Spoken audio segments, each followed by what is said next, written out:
This is the Blood Red podcast from the Liverpool Echo. In early March 2020, with the winter lifting and the bright spring sun shining down, Liverpool were on course to end their 30-year wait for an English League title. 25 points clear at the top of the Premier League, Jurgen Klopp's Red Machine had churned out an incredible 27 wins from 29 league outings, dropping just 5 points.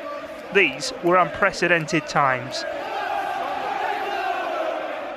Yet following Liverpool's Champions League elimination to Atletico Madrid in the round of 16, on the 11th of March, Anfield, so often the soundtrack that provided the beat to Liverpool's rock and roll football, fell silent.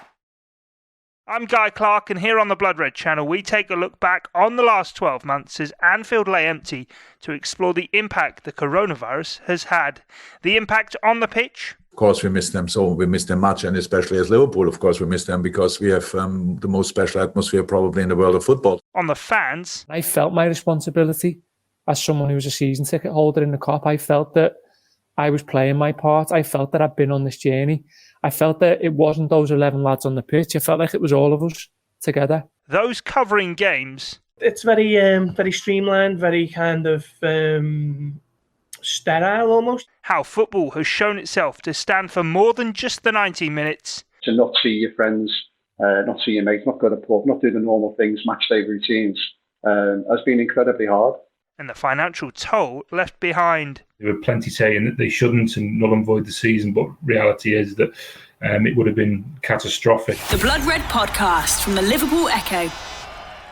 1 year on from the last night English football welcomed a capacity crowd to a football match, something to many now inconceivable, but if we knew then what we know now, would the game have even taken place? Well, Paul Gorst was one of those in attendance as Liverpool took on Atletico Madrid, but with suspicions rising across the continent ahead of the game, recalls the atmosphere, even building up to the match, was different. I remember that night just for kind of how busy it was. I remember the press conference on the day before at Anfield, and it was completely packed out, as it normally would be at a Champions League press conference. We're all kind of sitting side by side, no 2 metre rules, none of that. The world was very much just operating as normal. And I remember Klopp getting asked a question by I think he was from Argentina, the journalist, but he lived in Madrid. Go back to the coronavirus. Unfortunately, it's something that we need to talk about. We come from Spain. There's a lot of concerns about they have closed schools for 15 days. They have forbidden people to go to the stadiums, to attend to stadiums while La Liga still go on. They have said not to shake hands before the game, but football is a sport of contact, physical contact. Aren't you afraid that your players can get exposed? Are you from Madrid? I'm from Argentina. I live in Madrid. You live in Madrid? Okay. And are you concerned? In your city they close... I'm not playing football tomorrow. Oh, but that's not that special. So playing football is just a game. We are not the society. We are part of the society, and we should all be worried in the same time. And that's exactly the thing I don't like. That you sit here and ask me this question, but fly from Madrid to here. So stay there. They close schools and universities, but and you are obviously concerned. That's the question. But you think now football is worth it to travel or whatever. So that's the situation. That's our problem, our common problem, and we cannot sort it with football. We play football. It's our part. What we have to do. Your job is to transport information, and I hope you do it better than you ask questions, to be honest, because that's the moment where I really get angry when you give me the feeling I have a problem which you don't have. We have all the same problem. No, I'm not saying that's what exactly you said. But I don't play football. That's only only one part of the. You talk every day to people from close range. What I don't do. Okay. So do you understand? Are you worried? Let me explain myself. What I said is that there's physical contact in the sports. Yeah. Where the players in the moment, they are all healthy. Why we should worry? What we do with not shaking the hands is setting a sign. It's good for you. It's good for you. It's good for me not to shake hands. It's not important that 22 completely healthy players not shaking hands. It's a sign for society, for everybody out there. In the moment you set signs as well, then we are in the same boat. So that's why we do it. We are in the same boat. I am not sure, but it's not so important. The day after the game, you're obviously aware of it because I think Cheltenham Festival was that week, maybe. Was it the day after or a few days before? But it was around that time anyway, and that was obviously allowed to go ahead.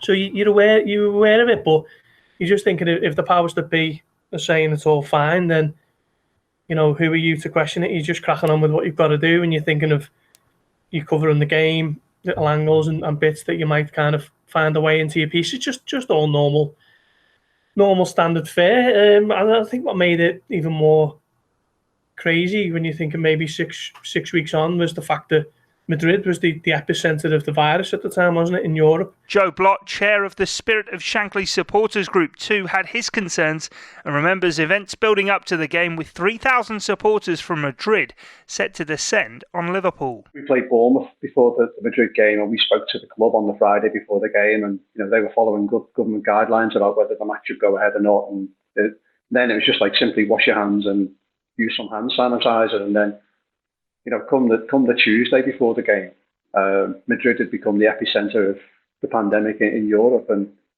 again, we contacted the club and asked if it was going ahead. They said they were following government guidance. UEFA were insistent on it going ahead. So you kind of go to the game with this. It should be okay because everyone's telling me it's okay, but actually it didn't feel okay. And the topic before the game was what does this all mean? And then, of course, we later find out that, as you say, Liverpool, the city, did become, a real kind of victim of that. Dan Morgan, content editor of Liverpool.com and Kop season ticket holder, was one of those at the game that night and recalls the atmosphere inside Anfield. When we allowed, as a country, 3,000 Spanish fans to come to Liverpool, knowing what was going on in Spain in terms of the pandemic fully hitting over there and how contagious it seemed to be, it did give you that feeling that you were almost doing something wrong by being in attendance. And it was the start of that feeling that's probably been in everyone for the last 12 months in certain situations, but also it was that feeling that what was actually, for the first time, what was actually going on the pitch wasn't the primary concern of Liverpool supporters that night. And for a massive people who've been so invested in the team doing what they were doing and getting to the point in which they were getting to, which all of us were so desperate for, that particularly was hard to take. The day after Liverpool's elimination from the Champions League, with the Reds' title rivals Manchester City set to play Arsenal that night and attempting to claw back their 25-point deficit, Arsenal manager Mikel Arteta tested positive for COVID-19, which saw the game postponed. The following morning, the Premier League and EFL confirmed English football was heading for lockdown and into the great unknown. The Echo's business of football writer Dave Powell explains financially the impact the delay caused within Premier League football, specifically, of course, the champions-elect. Football finance, in the main, most of the things are fairly predictable. Certainly the Premier League. I mean, stadiums sell out. They know the wage structure for the year, and aside from kind of a big splash in the transfer market, everything else is throughout the year is fairly predictable. The only kind of unknown is when European football comes into play and missing out on European football. But in the main, clubs can kind of take the strain of that almost once or twice. But I think when you're throwing that into the pot with a pandemic, no one could have foreseen the fact that it's not just gate receipts. It's obviously broadcast rights, the hospitality that comes with Anfield. I mean, FSG heavily invested in terms of the main stand there to try and accelerate their commercial revenues and their hospitality and hostelry and things like that. After the suspension of football came the rumour mill, the scaremongering. Could Liverpool really be denied the title? Karen Brady amongst those leading the null and void brigade, whilst Holland and France both headed down that route. For the wealth invested into the Premier League, it was never a viable option. The product is so massive globally, to stick a pin in it. I mean, the French football is kind of you can see the financial crisis they've had with the TV deal. I mean, they took that large TV deal initially because it provided the best chance of them bridging that gap between themselves. I mean, because French football is considerably behind. I mean, PSG aside, the rest of the league is considerably behind and the Premier League, Bundesliga, La Liga, and not so much Serie A. Serie A kind of fall between those three now. But yeah, I mean, for the kind of machinations of everything in terms of the Premier League, to pull the plug on it would have been catastrophic for clubs and commercial partnerships and also broadcast rights. So they simply had to find a way to progress. I mean, there were plenty saying that they shouldn't and null and void the season, but reality is that it would have been catastrophic. And to football clubs, even the biggest, I mean, because you whip away the revenue streams of even, you know, kind of the wealthiest clubs, and unless they're kind of backed by bottomless pits of kind of oil and petrol wealth, it's they're laid bare, you know, and clubs still need to function as businesses in the main. So it would have been, I mean, that's the reason behind it. I mean, the TV rebates, the success of the Premier League has always been predicated on TV money increasing year on year. That's why it's so attractive to investors, particularly US investors, because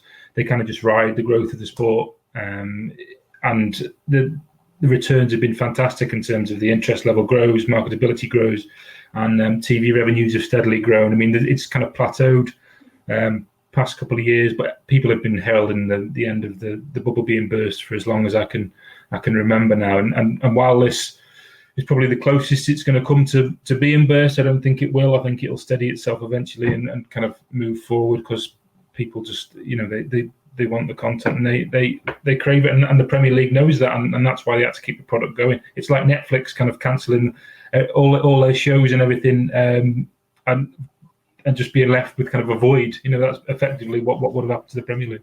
Whilst football was on hold, though, the pandemic took grip, especially on Merseyside, and as the government introduced their job retention scheme for employers to furlough employees, FSG sought to take advantage of the system prior to a backlash, which of course involved the spirit of Shankly and chair Joe Blott. I think it was interesting on many facets, really. I think the groundswell of support or anger about it in some ways made the union's job a bit easier, because we certainly had quite a lot of support around that, and quite vociferous as well, if I may say. I think our view was that we always felt it was important for the club to tell us why they wanted to do it, as opposed to just doing it. And I think that's where, over that weekend, I think when they made the U-turn on the Monday after the announcement on the Friday, I think they questioned themselves, because the questions we posed to them were just simple questions about the veracity of why they should be doing a furlough. You know, as a multi-billion-pound business, yes, they could take opportunity to use the government's furlough scheme. But was it morally correct? And I think that the final point that we made at the time was that you say that, you know, this means more as a slogan. You talk about the fans being part of the family, etc. But you can't just turn those values on and off, and your values have to be there permanently. And that was the conversation that we had on the Monday with them. And to be fair, they were in very much listening mode, and I think they were in listening mode, you know, right across to America as well. And I think they understood just the difference, because they use furlough schemes quite normally in America, quite unique over here. So for them, I think they'd seen this is just what happens. Whereas we saw it very differently, that you can't just take advantage of a government scheme when you're in a position of strength, particularly financial strength. And I think they made the right decision, and I think they made the right decision through conversation. And I think that was the main thing, was that if they'd have spoken to us before they made the decision, they may have made the same decision, but they would have had context. But of course, by doing it the way they did, the context came out later, and the context was more powerful than what their decision had been. It's at those moments that a big organisation like that needs to read the signs, doesn't it? And it misread it, and it's done a heck of a lot as a club during the past 2 years, in particular, and during the last year, more so in terms of community support. And so I think it understands its role as a presence in Anfield. You know, which clearly it hadn't had before. It just kind of existed there. But now it sees itself as having a fundamental cornerstone to the L4 area. And that's what's really important, that they recognise that. And I think they're starting to do that in good ways. But I think always they've got to think themselves outside of the business box. They've got to see themselves, it's a football business. Football business actually means something to the local community. They've got a responsibility to the residents of L4. And the more that we can help them with that, the more that's okay. And I think that's why we see that ourselves. We know we turn up on a Saturday or when it is match day. I borrow 2 or 3 hours of L4's fabric, and I need to respect that, and the football club needs to do the same. The Blood Red Podcast from the Liverpool Echo. After more than 3 months away on the 17th of June, football thankfully did return, with the Premier League launching Project Restart as clubs played out the remainder of the season behind closed doors. Since then, the Echo's Liverpool correspondent Paul Gorst has been one of the few afforded the opportunity of taking in live football inside stadia. But what's the experience been like? No pre-match teas and coffees, which is a shame, but it's very streamlined, very kind of sterile almost. You cut through Stanley Park now to get into the ground. You sign your pre-match waiver almost that you haven't tested positive for coronavirus in the last week. You haven't had a test. You have had a test. You track and trace and all that kind of stuff. You get shown to your seat. It's all very socially distanced. I sit next to Ian Doyle, who's about 5 or 6 seats away from me. We're all kind of cordoned off. You've got your own space. We're sitting in a new place. We're a little bit higher up in the main stand, which from a vantage point I prefer. But it's all very sterile and cold, if you like. You don't get any mixed zones anymore, so you're not sitting or standing waiting for the players to come through anymore and trying to grab 2 minutes with Virgil van Dijk or a few minutes with Andy Robertson or whoever else is kind enough to stop for you. So it's very much just get in and out, and the press conferences are over Zoom, and I don't like it at all, to be honest. I mean, don't know if I'm breaking the fourth wall or whatever, but when we have the Friday press conferences, myself and the journalists who are on the Nationals get our own kind of 5 or 10 minutes with Klopp. So there's maybe half a dozen of us each Friday in a little room, kind of quizzing them over 1 or 2 things, and you normally get your chance to get your question in, get your follow-up in. But now with the press conference, you're doing that with everyone else, with the broadcast, with the websites, with the whoever it is, and they're all kind of on the same Zoom chat. And I very much prefer the kind of intimate setting where you gathered around and you can kind of react to an answer with a question rather than raising your hand and having kind of a pre-made question in hand. But it's the way of the world, and also kind of working from home, just the practicalities of, you got your dog barking in the background, something that seems to happen to me every Friday, as Jurgen's answering the questions, and then you're a bit reluctant to go on Zoom in case you can hear next door are doing work on their house and you can hear drilling or, whatever it is, just minor things which don't sound too big in the grand scheme of things, but they kind of do, they put me off raising my hand and getting a question in case, you'd have an embarrassing moment on Zoom and you're subject of a viral video. It really is kind of a strange way of working, and I must be honest, if the world does go back to normal at the end of June and we are allowed to go into the Access Training Centre, I'm looking forward to getting back to that way of working. Paul Gorst on the reporting of games, but what was left for supporters? Well, so much of football fandom is about those experiences of going to the game and everything attached to it, each having their own rituals. Joe Blott of the Spirit of Shankly tells us it's been a tough time for many match-going fans. Probably more than you might anticipate, that people have been contacting us. And, I think even more so in recent weeks, I think given the way that the team have been playing, particularly at home and not getting the fans behind them, I think people have really felt that, wanting to be there for the team, but also wanting to be there to be with their friends and colleagues. And we worked with the LFC Foundation just before Christmas about setting up something called the Big Red Talk, which was really to highlight what mental health issues around and suicide issues around for football fans at this moment in time. We had over 250 people signed up to that. And actually 100 people came and joined the event on the evening. And that was about hearing about, what mental health services are available in the city, what coping strategies that are there, but also to have a bit of fun and a bit of music as well. And it's been really hard. I think football fans are expected to be resilient, aren't they? They're meant to be the tough guys and all this, and it's not. It's hard because even if you can't go to the game, you're not working, or your family's affected by COVID, and it's hitting people in a number of ways. And one thing we did the other week was we had a virtual coach trip before one of the games, and 45 people joined us on that. Just really to again make contact with their mates that they hadn't seen for the best part of the year. So yeah, and I think anything that we can do to try and lift the spirits around that, we'll try and do. But it's affected people badly, and I think that's the worst thing for me. Is I think coming out of this hopefully soon, and in a not too distant future, we'll be doing things like going to the game again. But I think the mental strain it's put on people will be long lasting.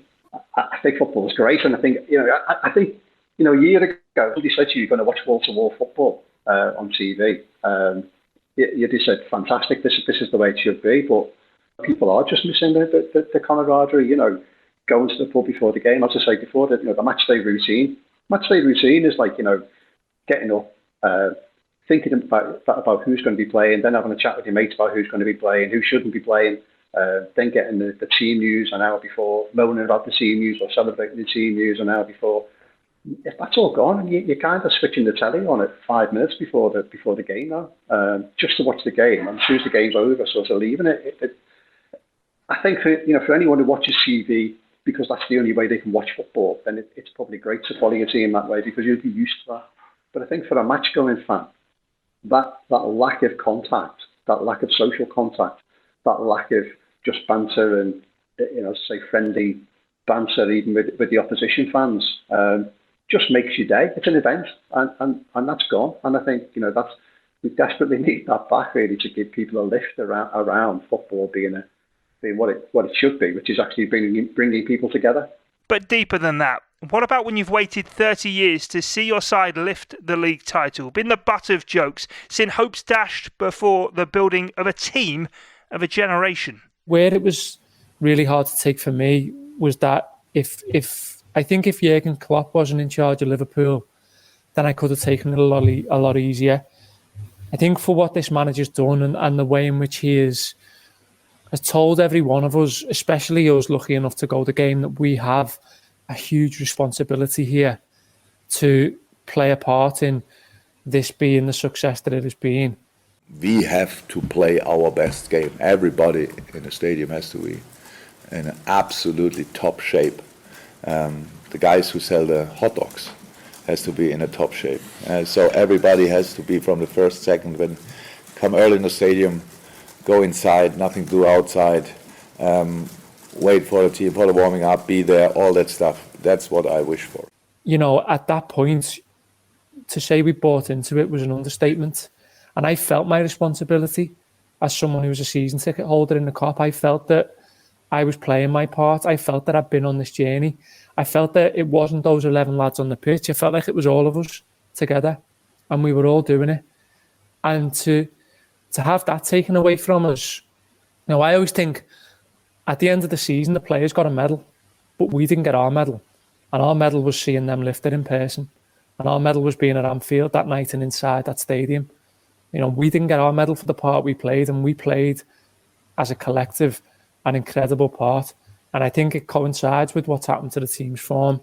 I think, people are easy to brush that off and say it's just a generic thing. But what this manager did was something that I've never felt or seen before. And it became one of my favourite places on earth because I was learning things every week or every other week. I was learning about what can be achieved by sheer will and belief, and I was learning about desire, and I was learning about togetherness. And to have that taken away from you, it's been awful. It's been the worst possible, cruelest scenario from last from this time last year that you could imagine. And that message is one Jurgen Klopp reiterated ahead of the Reds Champions League round of 16 tie with RB Leipzig. Football would not be the game we love when nobody would be interested in, like nobody would want to watch it in a stadium.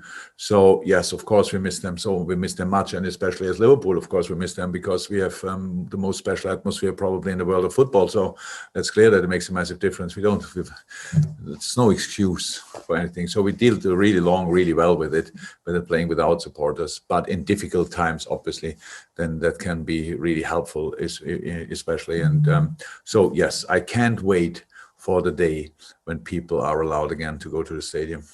As Project Restart played out, it seemed a case of all parties making best of a dire situation, including how to celebrate the end of an eternal wait for domestic glory. From my perspective, it was a career highlight, being inside Anfield that night on July the 22nd, I think. I was one of only 500 people allowed in, and even some of the players' families and friends weren't allowed in. If you remember, they had to get special dispensation from the grounds safety advisory group and Liverpool City Council just to allow an extra few in, because it was all kind of closed off and cordoned off, wasn't it, at the time? So even people who work for the club weren't allowed in. So for me to kind of be one of the lucky few to be in there on that night, I'll never take it for granted. And I know I was there to do a job, but it was a fantastic experience. It wasn't as good as it could have been if 54,000 would have been in the ground and hundreds more stationed outside of it, celebrating and setting the fireworks off and whatever else. But that was understandable. That was just a fact of life. But I thought Liverpool kind of executed it as perfectly as they could with the Champions playlist from George Sefton that has played pretty much every game now. And every time I hear the songs from that night, I always think back to that night and kind of just remember how good it was. And it was done as well as could be with the kind of special podium on the Kop.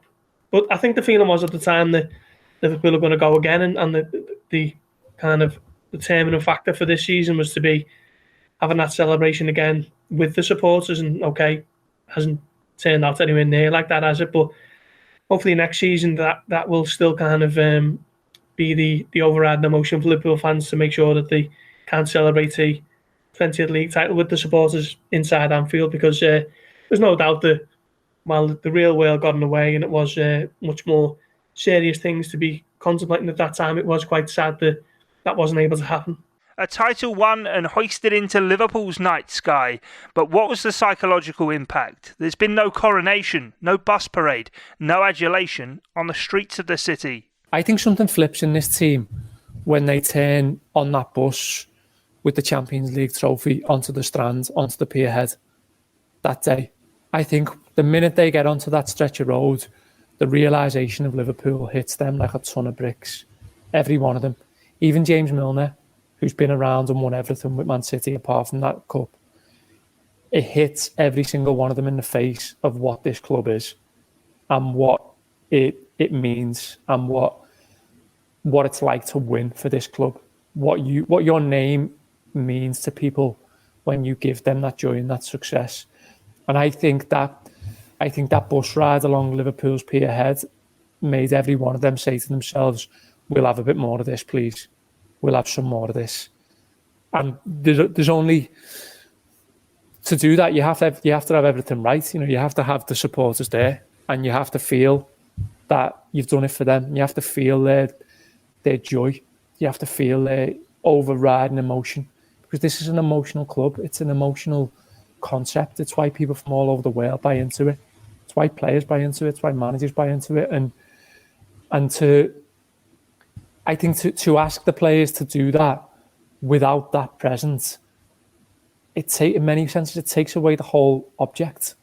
It takes away the purpose of what they're doing it for. They're doing it so they can feel that feeling that they've made the people happy. It's an old Shanklyism. But, there's a jolly old parade down the street in whatever country, whatever city in the country, and parading a cup around and stuff like that. And then they're seeing hundreds of thousands of people. There's the red smoke. There's people hanging off lampposts. There's people overjoyed, you know, and overcome with emotion because you've done this thing for them. And I think it's difficult for Liverpool to do that with what they done last year. I think it has to be parked, and I think that the only hope is that we get fans back and we are able to maybe live that moment again fully and properly. The Blood Red Podcast from the Liverpool Echo. As summer fell into autumn prior to the winter taking grip, all of a sudden the sterile echoes of Anfield had become all too familiar. Before the year was out, Anfield would get a chance to serenade their champions. 2,000 fans at the games with Tottenham, Wolves and West Bromwich Albion. The Echo's own Sean Bradbury, one of those there on the night fans returned to Anfield. So here we are then. Been a long time coming, 270 days to be exact. Pretty much 9 months, or best part of a football season since fans set foot inside Anfield. They're back again tonight, albeit in small numbers, about 1,500 to 2,000 of them. Mostly on the Kop with a few on the main stand. But yeah, a momentous day really for football, and as we've seen across this weekend so far, fans returning around the country, which is a welcome boost really for the game and for everyone after what's been a very, very difficult and painful year for many. So yeah, it's just great to see Reds back in there. I think, you know, for Liverpool fans especially, this is a particularly welcome thing because they get to greet the champions and give them their due at Anfield for the first time since they won the league. But I think it goes beyond that really. From what we've heard from Klopp and the players, you know, it's a very significant thing for them as well. Football's almost felt like a different sport at times, I think, since Project Restart and this season as well, when it's all been behind closed doors. You know, I think players have, for various reasons, VAR and the lack of fans and the lack of emotion in the game, the lack of that connection with supporters, it's all felt very different for them. And I think Klopp as well, he said last week in one of his press conferences that everything's felt difficult without the fans. So even though there's only a couple of thousand here tonight, I think it's only about 4% of the capacity of the ground. It's a very significant first step, I'd say, towards getting more and more back in the stadiums, which hopefully we'll see as the season goes on. Dan Morgan too, after a long 7 months away, was back on the Kop. It was more strange being outside Anfield than actually in, if that makes sense, because it was still very, very deserted outside, and it was literally the process consisted of 2 queues that I could see outside the Kop, and usually that road outside the Kop end is just thriving and buzzing, and you know, everything you associate with match days, you know, the smell of the burger vans and people, you know, people just everywhere and excited, and you know, you can get a sense where you know, you walk down the road and you run into 4 or 5 people you know, and everybody's talking about the game that day. Maybe there's been a game before and there's some narrative around it, and just the whole sense of the match day element was missing. But to be inside the ground was really nice, because I remember just feeling like I got to be part of it again, and I got to play my part. And I remember being surprised by how visceral it was. You know, it was 2,000 people, but they made up for the 52,000 that couldn't be there, and they were overjoyed to see their guys again, their team. And this is the thing, you know, these set of players are ours, and you know, I think if there was a way in which we could send that message to them now, I know someone tried on Sunday against Fulham with the playing, but if we could be in Anfield now, just to let them know that, you know, we are with them, and you know, they will do for us because of what they've done, and we believe that they can do it again, because they can, you know, and you don't win a European Cup and a Premier League and amass 196 points in 2 seasons to suddenly have people who I would call, you know, a rational supporter base on the whole lose its faith in you. So, you know, I just wish there was a way in which we could have that. But to be back there in December was nice, but it was also cruel, because you got the feeling that, again, this wouldn't last, and again, it wasn't part of something that was going to build to the whole thing coming back, which we all want, and you can only pray now that is the case. For Paul Gorst, who'd witnessed a soulless 7 months, the return of fans was more than welcomed. It sounded a lot more than it was. It was a 2,000, and there's no coincidence that Liverpool's best performances of the season came when they had the fans in there. It was at Wolves, and then Tottenham. I think Leicester I don't think Leicester had fans in, from what I can remember. But I think Leicester, Wolves, and the Tottenham game were probably Liverpool's best performances of the season. Certainly, best results in terms of that Tottenham game with Firmino's last-minute header. But some of them have been desperate, dire. You know, you've questioned. I think I've spoken to you a few times now. That Michelin game in the Champions League, where Liverpool's first Champions League game since getting knocked out by Atletico Madrid, and you think of how big those nights normally are, and they're playing a team from Denmark who, with respect to them, one of the lesser heralded teams in the competition. Few players that you've ever really heard of, and it was all a bit quiet and cold. Liverpool got themselves a win, and it was all just a bit so what. And the Arsenal game in the League Cup was a real low point. You know, extra time, penalties, one of the worst games of the season, played in front of no fans, reserve teams in a competition that neither club are really interested in, and then Liverpool go and lose on penalties and they're out the cup. At times it's been a really desperate watch in front of no fans, and I just can't wait for next season when hopefully, fingers crossed, cases stay low and they are allowed back in and we can get back to some sort of football and normality. Liverpool's 60 points from 37 league games since football suspension perhaps gives more foundation to the claims made by Gini Wijnaldum ahead of Liverpool's round of 16 tie with RB Leipzig. Liverpool's new club record of 6 home defeats in a row could have been avoided, if only for fans. Well, let me say it first. Like I believe that the things that are happening to us right now will not happen if there were fans in the stadium, because the fans, as you know, help us a lot through difficult times. When you have difficult times during the game, the fans are there to help you to get over it, to give you even more energy than you have right now, or that you have in that moment. Of course, they make us stronger than we are at the moment. I think everyone can saw it. No one can deny it either.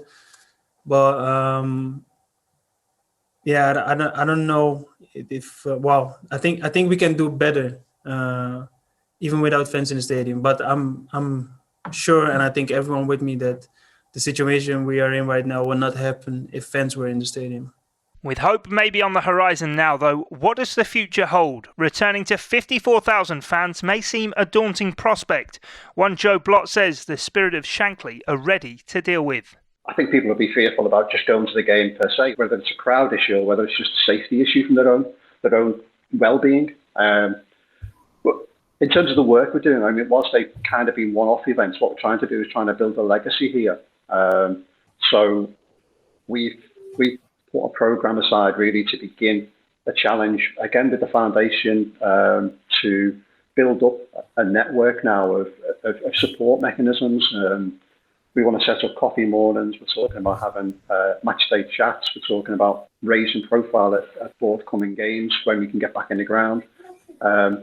We've actually partnered up with the Notre Dame Everton Valley School and set up a sensory room with them, which is ostensibly for the young people who go to the school, but it's also going to be available for community use as well. So we're hoping sort of that on, if there was someone just needed some time out on a match day, for example, there's an area they could go to not too far from the ground that they could use just to chill, just to take that moment really to relax and feel their way back into going to the match again. So we're not viewing this as kind of single one-off events. It's about trying to develop a program over the next 1, 2 or 3 years, because we think this will have a tremendous impact on football fans going forward. And what about the financial cost? What will happen in the transfer market? With the results having slipped, will FSG be in a place to undertake a transfer rebuild? Dave Powell tells us there'll be a conflict of thoughts at clubs across the Premier League. I don't see Liverpool's approach to the transfer market changing. That it has not only served them well for long enough, it's probably a necessity now. My own personal viewpoint is that there comes a point in every cycle of a football club where investment's needed. I mean, they did it. The investment that they had, they did to buy Van Dijk and Alisson was needed. Although the flip side of that is that the Coutinho deal allowed for that to happen. But whether Coutinho was sold or not, that investment was needed at that time to make Liverpool to push them on to the next level. The money they got for Coutinho, I mean, if you can't expect to flip a £140 million player from an £8 million signing it all the time. It's just not feasible. So that was kind of almost a manna from heaven, I suppose. But for Liverpool, they sold Ryan Brewster, didn't they, for a good chunk to Sheffield United. So that was a good bit of business. The market's going to be soft. So shifting on big players that maybe don't feature, the market isn't going to be as bullish as it was last time around. Certainly for fringe players. So if you look at the kind of the money they got for the likes of Solanke and people like that in the past, I mean, I just don't see the market being that strong at the moment. And also that's on the flip side of that, because Liverpool's transfer policy is so closely entwined with their ability to move players on at a considerable profit, you kind of wonder how that's going to affect transfer spend. I mean, I know I've seen some suggestions that Liverpool will spend big in the summer, some suggestions that they will be very cautious, and I'm probably inclined to lean to the fact that they'll be cautious in the transfer market, which much to the chagrin of Liverpool fans, I imagine, because this is a summer when they need to invest. And I think given the pandemic, you can, from a business point of view, you understand why you wouldn't spend that much money. But I mean, the reality is there's a good chance now that they're not going to make Champions League, and that'll be a huge hit in the pocket for them, and they can't allow that to roll on to another year of kind of missing out on the great prize, because everyone else is strengthening around them. You look at Chelsea, I mean, that side, I mean, starting to come to fruition now under Thomas Tuchel, and you imagine next season there'll be title challenges along with City. I mean, City are moving on to another level this season. Man United are getting their house in order under Ole Gunnar Solskjaer, and they'll probably have I don't think they'll spend an enormous amount this summer, but I think they'll strengthen on a squad which, to his credit, he's managed to settle and looks like it has a structure now. And Leicester now, I mean, no one expected Leicester to come in and break up the top six. Everton are on the fringes of it, and they're getting stronger, and they're going to invest. So this is somewhere, while from a business point of view, in terms of watching what you spend and watching the pennies, it makes sense. From a footballing perspective and what it looks like moving forward, there's a worry that Liverpool could find themselves kind of getting left behind. And they've been excellent at leveraging that success commercially that they had in the Champions League and in the Premier League. I mean, that's been fantastic for them. They've been able to kind of, attach a huge number of commercial deals to that, but they will also have to invest into the product on the pitch, because I just don't think they'll be able to. I mean, you can't just go to mine Michael Edwards' knowledge every single summer and expect him just to work miracles again. I mean, the Wijnaldum, Shaqiri and Andrew Robertson deals, I mean, all players signed from relegated clubs. The stats weren't great when they got relegated for those individuals, but when you look deeper into it, the stats and their contribution, that's why Liverpool signed them. You can't rinse and repeat the same trick all the time, and I think there's going to come a time when Liverpool are going to have to really, and FSG are going to have to dip their hand in the pocket, but I just don't know whether they'll be inclined to do so. Football, of course, has felt the impact of the pandemic, but we will be back. But as Joe Blott details, things may not be quite as they were. When we go back into the ground properly, hopefully next season, do we actually know that the person who we normally sit next to, sit in front of, sit behind, are they actually going to be there? And that's a really hard thing to find out at the first game next season. So, yeah, I think there's a number of multi-layers about how a football fan has been affected by. Obviously, it's affected everybody in many different ways, but just as a football fan, to not go to the game, to not celebrate your team in the Premier League, and then also, to not see your friends, not see your mates, not go to pub, not do the normal things, match day routines, has been incredibly hard. Two pieces of work that stand out for me that were outstanding pieces of work that actually, went across the spectrum of clubs. Thinking about the pay-per-view campaign, for example, we were appalled that they wanted to introduce pay-per-view for fans coming back to watch the game. We stood shoulder to shoulder with the Blue Union, and they, through the Fan Supporting Food Bank Network, got involved with Newcastle, got involved with Leeds. And, we wanted to have a protest, but a protest with a heart. And that's what we did. We raised £150,000 locally alongside our Everton colleagues, and nationally raised over £500,000 for local communities everywhere.